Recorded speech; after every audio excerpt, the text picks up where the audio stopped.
because it's going to be on YouTube. I'll be monitoring the chat, and you can write your questions there, and then I can ask. Yeah, sure. Yeah, basically you can just ask something on chat in Chan, and I will then answer your question. Here on the left side, that's me.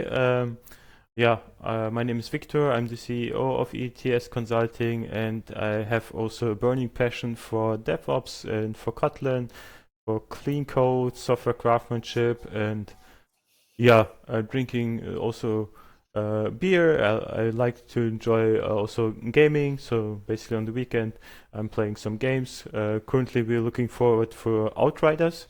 It is so every co-op game I'm almost in. So that's to my person, and yeah, Chan can introduce himself. Yeah, so I'm John, and originally I actually studied electrical engineering and was specialized in machine learning. That was until I met Victor, who convinced me in the dark arts of DevOps. And ever since then, I have been working with Victor.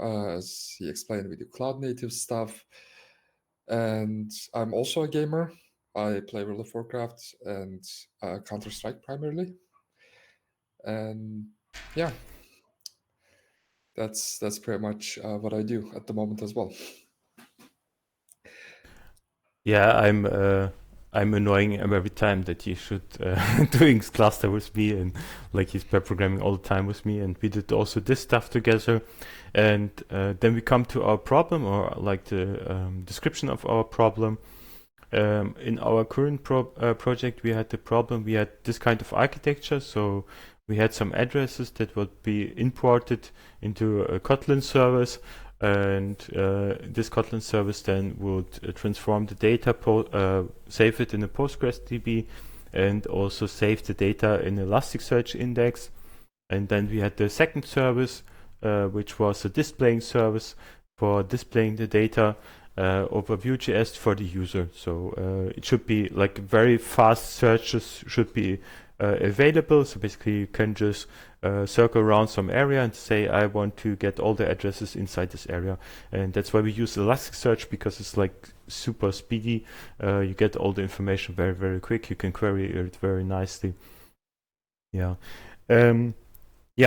This was our initial setup. The one thing which you already saw and maybe recognized, it's not such a good idea to have one service which connects to Elasticsearch and Postgres, and this transformation service became a little bit a monolith service inside our project.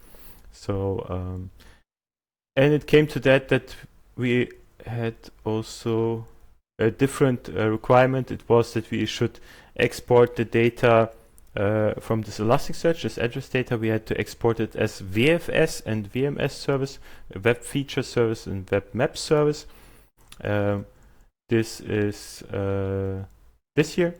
Web map service means like you can export the addresses in some PNG where they lay, or you can have like open layers, or like in Google Map you have also some kind of different layers with WMS where you can see then the information about the addresses and stuff like that. So on the right side there is a description also of open layers. So basically you need to export the data in different formats. Web feature service is more for getting the data, not some images, but getting the data in different formats, for example, GeoJSON, shapefile, or CSV. Based on this Elasticsearch data, which is stored inside Elasticsearch, we need somehow to give other services the opportunity to export the data in the format which they want to have it. And you need to follow the standard of VFS. Here on the right side, on the bottom, you see also a feature collection based on GeoJSON. This is a typical GeoJSON format with some geo information.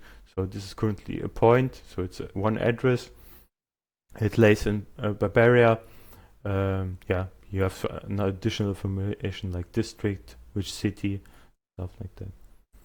So I looked into VFS and WMS on Kubernetes, how to make it Dockerize, and it was really pain. Like I looked at multiple projects, and like all the Geo ecosystem is so super old. It is not built for some container environment. And yeah, since we went through that pain, I thought, yeah, let's just make a cool talk about that. Maybe we can help some people out, how to make a cool service on that. And that's what we're currently doing. So this would be the idea now, to connect the Geo server through Elasticsearch, but we still have the problem that this one Kotlin service, it stores inside the Postgres database and also in Elasticsearch. So it depends on database and Elasticsearch, which is also not nice. That's why we came as a team to one idea to switch it over Kafka. We use anyway already Kafka. Why not post these addresses, which we have done, into Kafka? Then we have adapter, small service, which just collects the data from Kafka and pushes it then to Elasticsearch. This is like the very minimal setup which we would present you today. In our case, in our project, it's a little bit more complex about replay mechanisms, that letter queues and all the stuff which we today will not show. But I think you will get the basic understanding how we did it. And basically you have also some timers here in the Elasticsearch adapter in our real production code. Yeah. So we have addresses coming over Kotlin service. This one is stored in push to Kafka. Then we have an Elasticsearch adapter which connects to Kafka, gets all the data, pushes this to Elasticsearch. The Geo server has a plugin which allows to connect to Elasticsearch and transforms the data then to all these WMS and VFS features. And we also have the opportunity that another Kotlin service can just connect to this Elasticsearch and expose over Vue.js to the user some very beautiful UI. And one thing which I did not make here or described here is also Kibana can also make very beautiful dashboards based on Elasticsearch for all the Geo representation, which we'll show also today.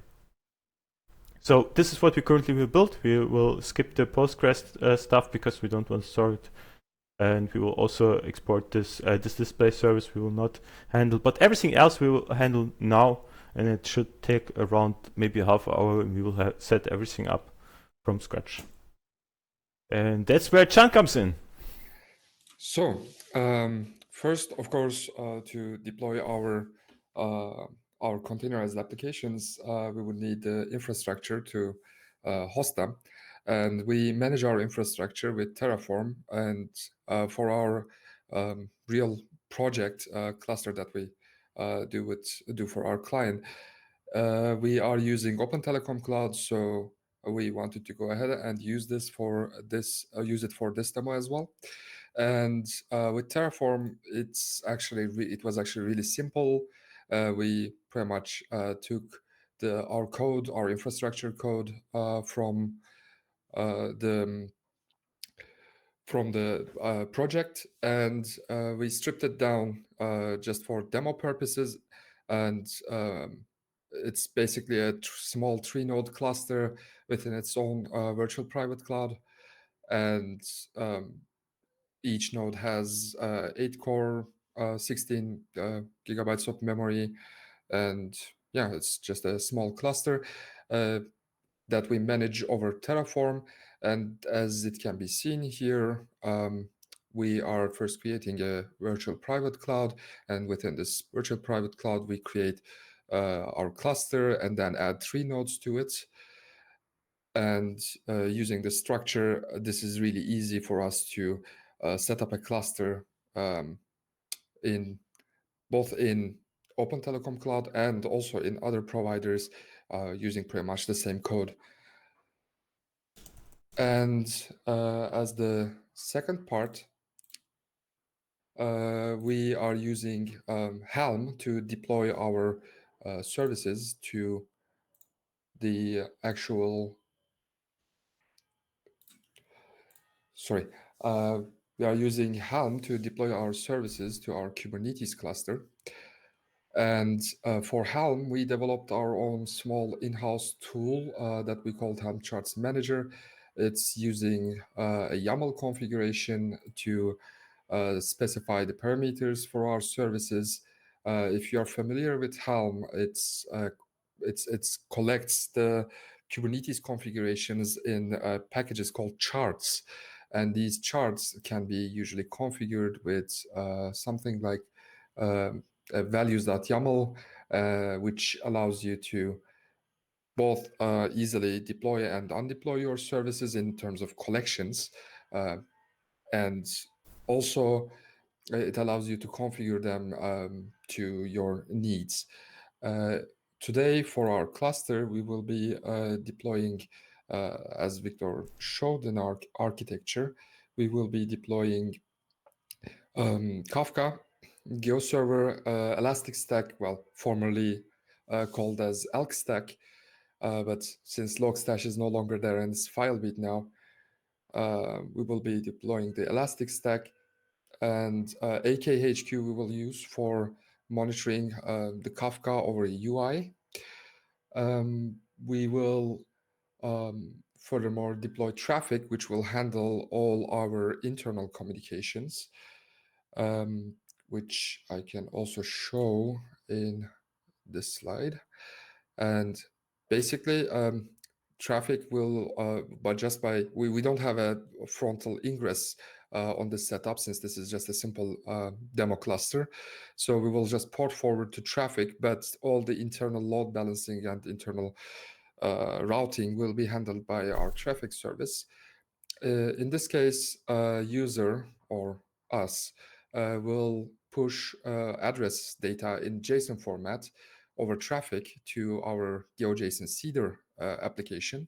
This application will then publish this data into Kafka, which we will be able to monitor over AKHQ. Once again, we will be able to connect to this over Traffic. Meanwhile, our Elasticsearch adapter will listen on the Kafka topic, and as soon as it sees the data there, it will start migrating the data to Elasticsearch, which we will also be able to observe using Kibana over the UI. And also, we will be able to connect to the GeoServer UI to configure it live during the demo. And then we will be able to export the data in WMS or VFS formats using our GeoServer. So let me go one step back. So how do we deploy our services? As I explained, it's through Helm charts, but once again, we will be using our own Helm charts manager tool to quickly deploy all services together. And I can already show you that this is pretty much a blank cluster at the moment. Only kube system is there with core DNS and storage drivers and metrics server. But we can start the deployment right now. The Helm Charts Manager is, most of you will know Helm File, most probably. It's like a more lightweight solution, because with Helm File you need a lot of configuration. It's not easy to start. And if you're interested in the Helm Charts Manager, this is available in our public repository as well.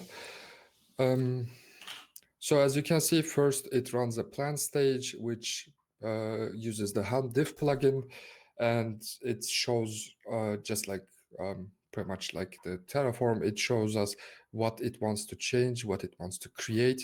In this case, nothing is deployed, so everything looks like a new deployment. At the end, it gives us a short list of services that it wants to change or deploy. And when I go ahead with it, we will see in this terminal that the Helm deployment starts in parallel, so all charts are getting deployed simultaneously in this case. And we will start seeing that services will start coming up one by one. GeoServer is already up. The admin dashboard is already up, which is just a small Nginx service that makes it easier to go to the different domains over the traffic, especially for UIs. The Kafka cluster is coming slowly online. And AKHQ is already online and monitoring the Kafka cluster. And the Elastic Stack is also starting to deploy. Meanwhile, I can split my terminal maybe here, and I can port forward to traffic service, which I can find out more about via kubectl get services, since it's deployed to the default namespace. And this traffic service is where we want to port forward to access our cluster services and UIs. So kubectl port forward service/traffic and 8444. So with the port forwarding, I'll open a new browser tab and localhost 8444. There we go. The admin dashboard, as we discussed, is now online. And soon we will be able to see most of the stuff. As we can see, Elasticsearch is also up here. The Kibana is not. Kibana is also up now. So every service is right now up. And we can quickly show what each of these services look like. This is our AKHQ service, as you can see. Yeah. Could you please make your screen look just a little bit bigger, so it's better to see? I can do it for browser, but for terminals, I'm not sure what I can do. Okay, that already helps in the browser. Thanks. Okay. So as you can see in AKHQ, we currently have no data, but the topic is automatically created.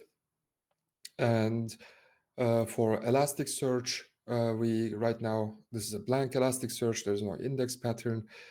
Perhaps just the file beat index is in place. Yeah, file beat Kafka GeoServer. These are the logs for these services. Yeah, because we have like this auto detection of container. Basically, every time when you deploy a container inside our cluster, it automatically collects the logs. So you will never miss a container. Unfortunately, my localization is set to Turkish. So this is a Turkish UI, but this is the GeoServer UI. And lastly, this is mainly for debugging purposes, but this is what the traffic UI looks like. It shows us what the routes look like by traffic, so that this is basically showing us what connects to where. And the next step, since our apps for the whole structure is ready, we can start deploying our business services, which I will hand to Victor. Yeah, then we'll continue. Yeah, that was fast.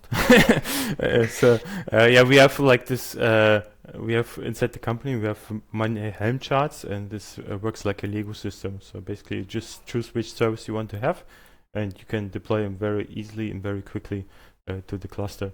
And since all based on Kubernetes and Helm charts, it's also cluster independent.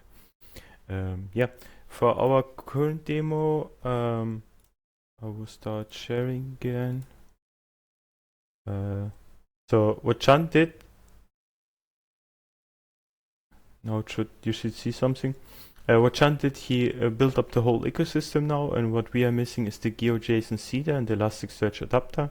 So this GeoJSON seeder should create some dummy GeoJSON addresses, which he will put to Kafka then. And that's what we will do now. We have inside our company also a Spring Boot Kotlin like an incubator project, which contains some best practices about, for example, how to structure the build Gradle KTS. So no like super huge POM XML with Maven, but a very small, cute build Gradle KTS. Here I have just a simple Spring Boot microservices. It has here one controller, one import controller, where you can make a post mapping. Here it consumes then this request, this address import request, which is also very stupid and small. So basically you have type, the number of addresses, the total number of addresses, number match, blah blah blah. But this one is the important one. The addresses. Wait, clicked on list and not address. Address contains of a type, ID, has a geometry point, geometry name, and has some additional address info like city, district, and stuff like that. The GeoJSON looks like this. So basically, this is one address, and this is like WMS and VFS conform. So this kind of data we will import now. Yeah, I have here application running, and yeah, so it just imports the data over REST and then transform it to the right format for Kafka, and then push it to Kafka. So this is like really easy going. Victor, I can just see the GeoJSON CEDA import controller. I don't know. No. I shut down my screen share, so it should work now. Okay, thank you. Okay. Yeah. I think I don't need to. And again, can you make it a little bigger? Bigger? Because it's very, very small. Yeah. Wait, there was something with Zoom. Maybe in presentation mode or something. Yeah, presentation mode was. Yeah, I think the problem is because I have Ultra HD. No.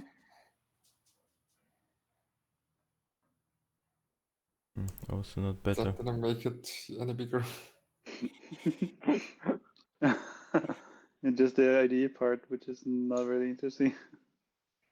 Try Shift and then increase file size. Wait, I will exit the presentation mode first. Shift, increase. Yeah. Font size? Yeah. Yeah. And then you can repeat that 1 or 2 times and then we'll keep increasing. Yeah.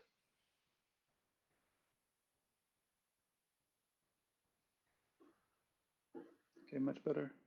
Thanks. Yeah, but this is really not much logic. It's just like consuming a message.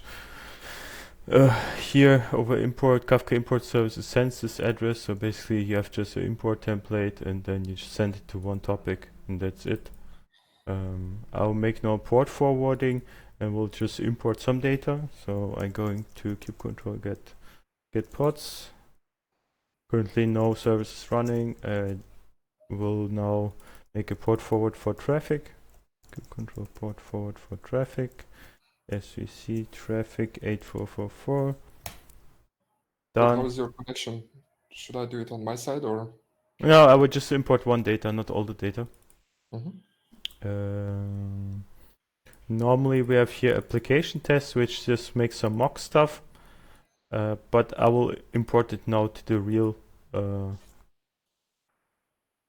the cluster directly because I made the port forwarding.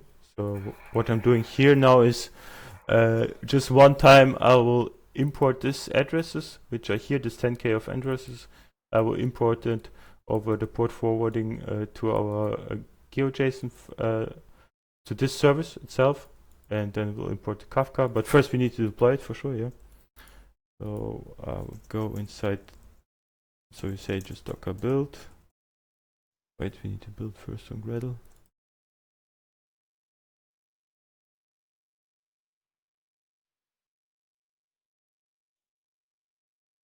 Oh, that will not work because I modified the test.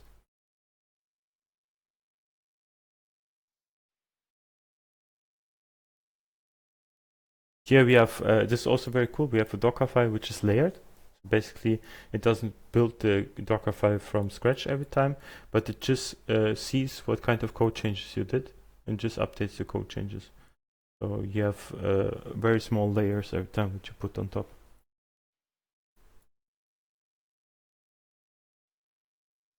So he's performing his tests, makes a Spring Boot test, boots up all the stuff, and it's done.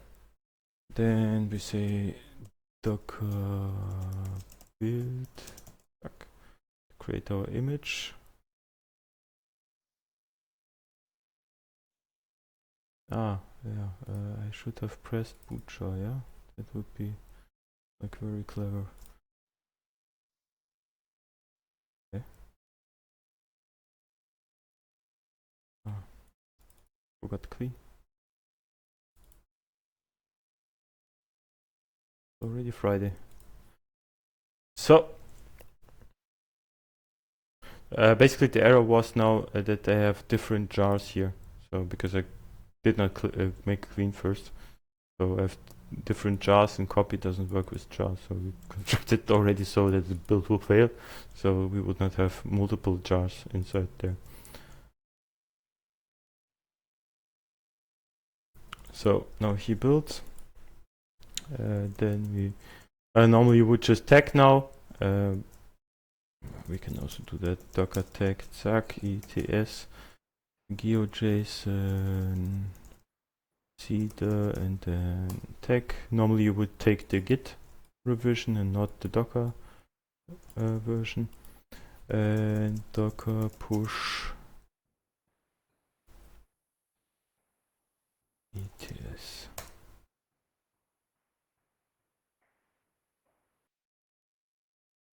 Then it pushes into our private repository, and then we change it just here, and then we're good to go. Then I will go back, go to deployment. Here this time we did not take too much effort, so basically we just took some Kubernetes stuff. If you do it properly, you would rather take some Helm charts or something like that. But in this time, I think Kubernetes file will be sufficient. So yeah, now he should boot up a container for us. And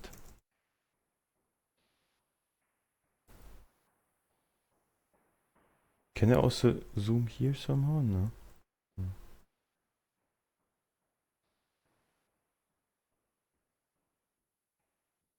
I will switch to terminal. Should be a little bit bigger. If you go to the settings on IntelliJ, then you can also make it bigger.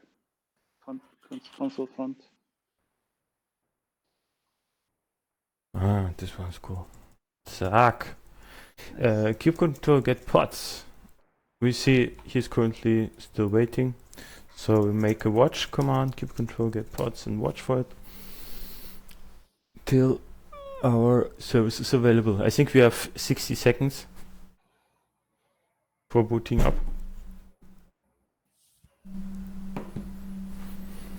Yep, it's up and running. So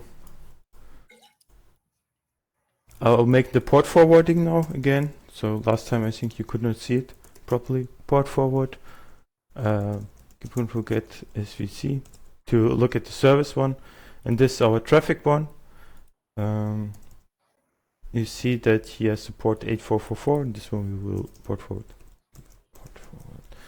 As we see, traffic 844 done.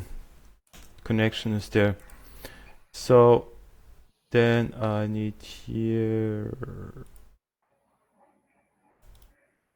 to unshelf this one, our little test. So you should not go through the mocked version. And then we put some data there. So this 10K of addresses should be put there. Don't worry, we'll later put also 1 million there. And it should be going very fast. But at the moment I just want to show you some stuff, and so we should not wait some minutes.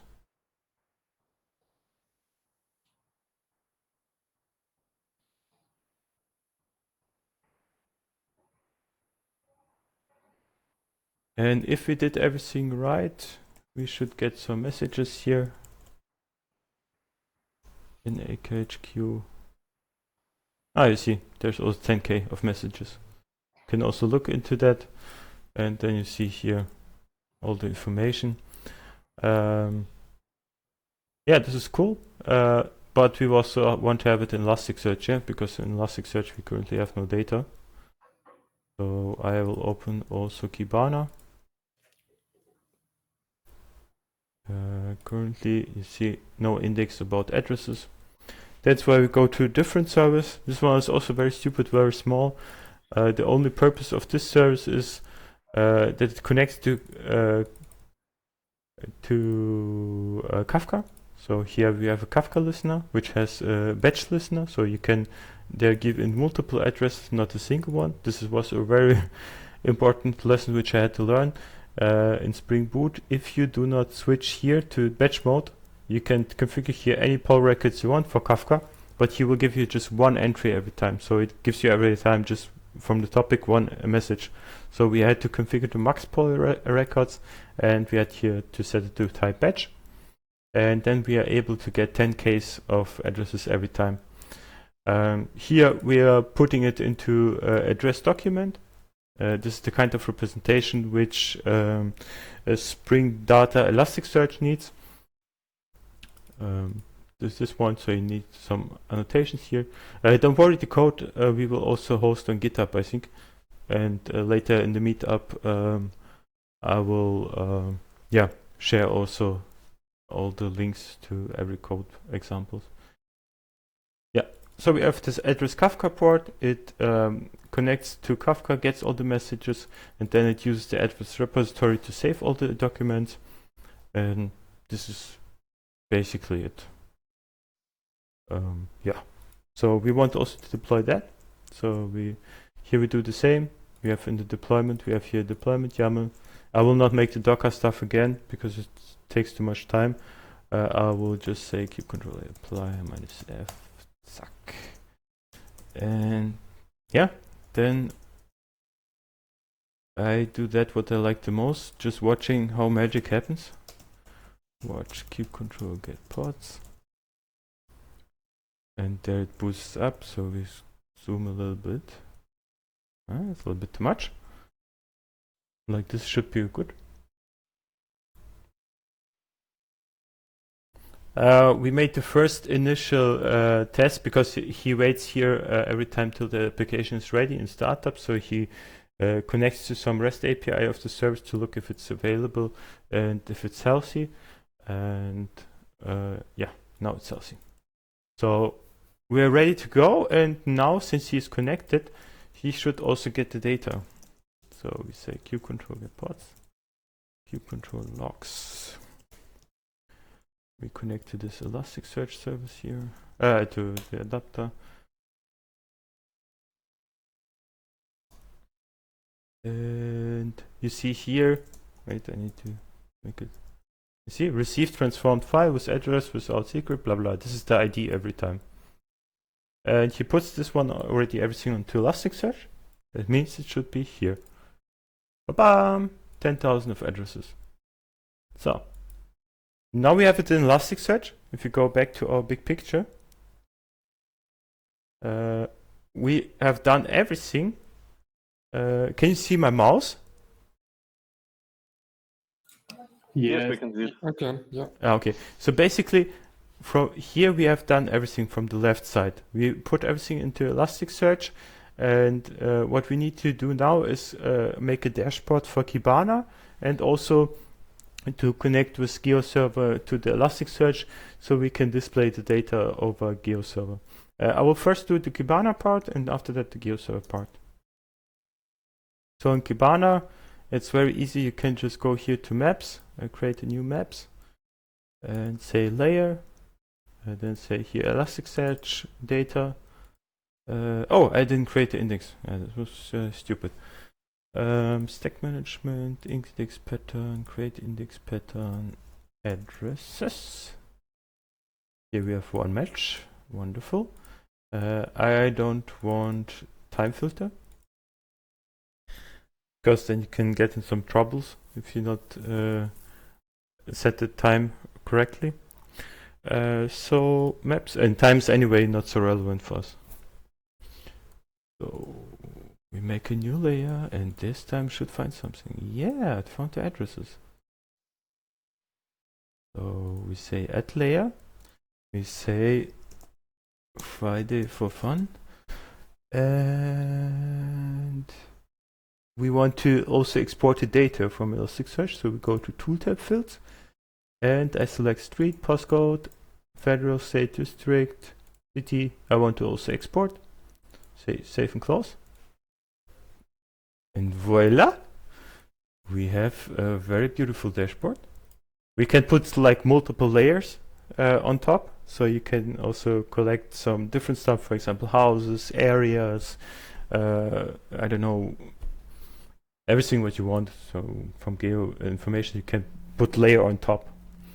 And if you click some address, you see here, it gives us also the information about the single address point here. And if you scroll out very much, he makes a bubble and says, like, in this bubble there's 598 addresses. You can also make big data stuff on that, on the information, so it tries to search and look, or like some machine learning modules are inside Elasticsearch also to get some insights about the data, and he tries to find out what could be maybe relevant for you, but I don't want to dive deep into that. We want to expose it also over Elasticsearch, so over GeoServer. Now we go to GeoServer. I need to log in first. And you see it is like slow as hell. Chan, can you import the data? Because All of them? yeah, all of them. 1 till 99 or like.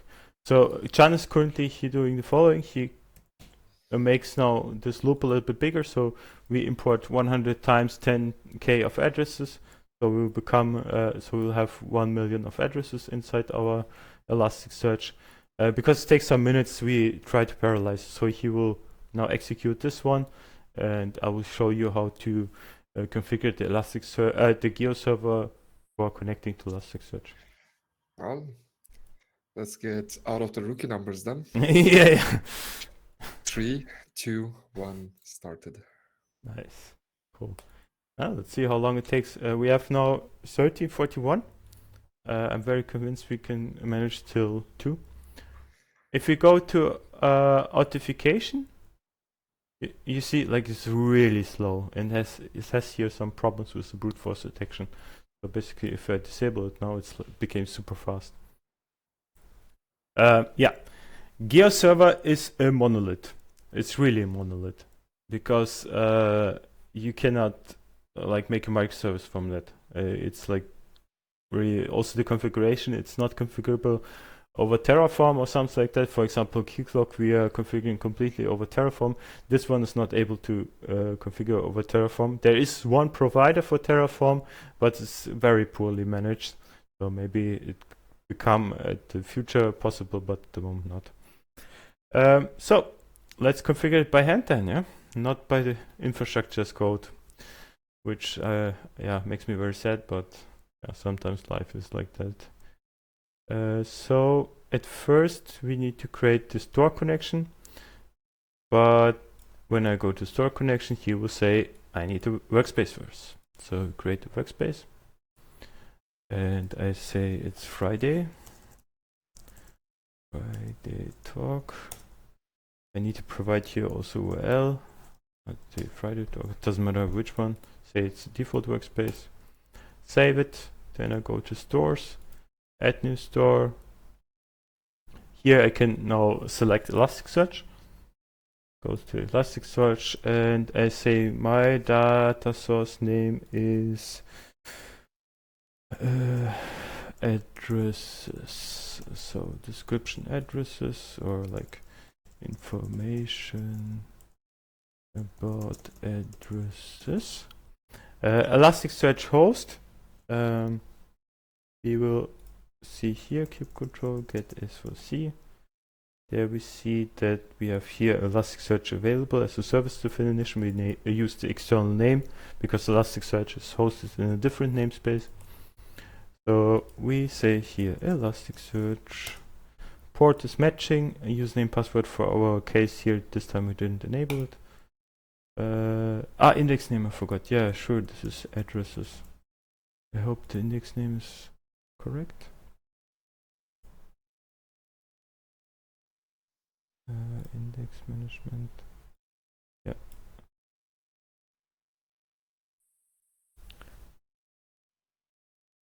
So we save it and we need to publish it. And then you create the layer again. A layer is a representation how you are representing your data to the outside. And here we can, you see already here collected already all the fields from Elasticsearch. So this keyword stuff is from Elasticsearch. This one we don't need. And this one we also don't need. City created at district, federal, state, location, postcode, and street we need. Apply. here we need also to say which is the bounding box. So basically your data, in which kind of area is it? Is it like in Africa? Is it in Europe or whatever? So you can compute it automatically from the data. That's also very nice. Yeah, here you can make also some restrictions. So basically if you want to say, no, I just want to have like a specific district to expose. But at the moment we'll just keep it like this. Save. Then we go to layer preview, and here we can select. And I will zoom here a little bit. You see here, we have WMS. And here I can choose from very different formats. I can just select which one I want to have. You see, they're coming dots. It looks super ugly, but here you see also there's some information about that. It looks really ugly. But if you are like experienced into this geomapping stuff, then you can make their very beautiful layers out of that. Every time you click, you get also information. So you can also export it as a PNG format. It looks really ugly. Wonderful. But the most important thing, in my opinion, is like this VFS stuff. So basically I can just say, okay, I want to have a CSV file. And then it exports me the data in some CSV file. Or I say, I want to have this stuff in GeoJSON. And then exports me all the data in GeoJSON like I wanted. And at some point you can just say, guys, what do you want to have? REST, Kafka, Elasticsearch, VFS, WMS, like we support you everything. There's also shapefile and stuff like that. That's basically it for the showcase. And the only thing what still is missing is, how long do we need for 1 million of addresses? We look into the Kafka system, what the current progress is. We're already up to 820K. So we started 6 minutes ago, and yeah, it's increasing very fast. And you see also here the address Elastic has a lack of 0. That means inside our Elasticsearch should be also, you see here, 860K. I would say the bottleneck here is probably my connection, since I'm uploading the data from the site. Yeah. So theoretically this can go faster. Yeah. We tried it out a little bit, and we saw very fast that the dumping data into Elasticsearch was super fast, and to push the data to Kafka was a little bit slower. But yeah, it's most probably because of the connection. But still, yes, 6-7 minutes for 1 million of addresses. For most of the cases, it is sufficient. If you are like working some, I don't know, with very big data, then you need to have a different solution.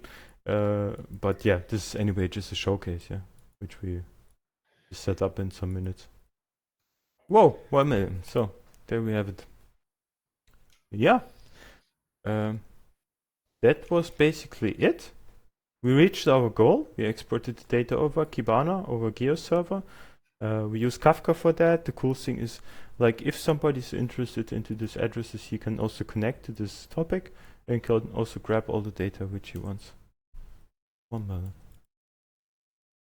Cool. What did we learn during our trip? We experienced this GeoService and cloud native are two technologies which are really hard to combine. Like all the geo tools and stuff, it's very legacy thing, and it's very hard to set something good up there. We found one project, it's called GeoServer Cloud, but the kind how they structure it and how they want to do it is also not very good. You see exactly where they're coming from, because they're coming from this GeoServer legacy stuff, and some of their conception and strategy is still legacy. And also what we just described now, writing to Kafka topics is in the current setup slow, but to dumping the data into Elasticsearch and getting data from Elasticsearch is just super fast. And the Geo server interaction with Elasticsearch works very good. Like it's very fast, and we already exported some million of addresses already in our real case, in our production environment. It was no problem. That's it for today. Thank you very much. Are there any questions so far? Applause. Thank you very much. Bye. Yeah, Thank thanks. you a lot. And I've got, I do have 2 questions. Yep. The first thing is, the trick of this being so fast is the batch and actually the batch size that you gave to it, right? So, Yeah. so this is the reason why this is so fast. And the second question is then, did you play around with the numbers? So why is it 10,000? Why didn't you put 100,000? Or did you play around with this number? That do you have some limitations? No, we did not play around. So basically, I just set 10K, and yeah. I wanted to produce a scenario where we maybe have like multiple people who are writing to one topic. So that's why I set to 100 times 10K. So yeah, but And more importantly, the process can always be optimized further, but the focus was more on the architecture, how to set up the whole thing. yeah. So probably the limit of this number is also then how much memory your application that actually reads from the topic has, right? Because Exactly. it does load 1,000 addresses. Exactly.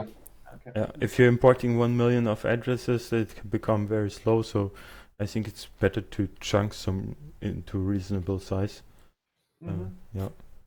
But yeah, theoretically, you can always throw more money at the problem and increase the memory and CPU, I guess. Yeah, but if you just like reconsider, in Germany, I think there's 9 million of addresses. Correct me if I'm wrong, but something around that. I think it's way over 20. Or even if it's 20 or 40, it doesn't matter. Like with this kind of scenario, you would easily to manage that. It's absolutely no problem. If you become like worldwide and use worldwide addresses, then yeah, you're on a different scale. But yeah, I would not be surprised if it would also work for like even more data. Okay, but Because I don't think I have to re-index the world very soon. yeah, yeah, but I know some scenarios in AWS that they set up a cluster with 3 petabyte, and if you see now, this is 440 MB for 1 million. So if you reach a petabyte, I think you can cover the whole world with addresses. So. I think much more, right?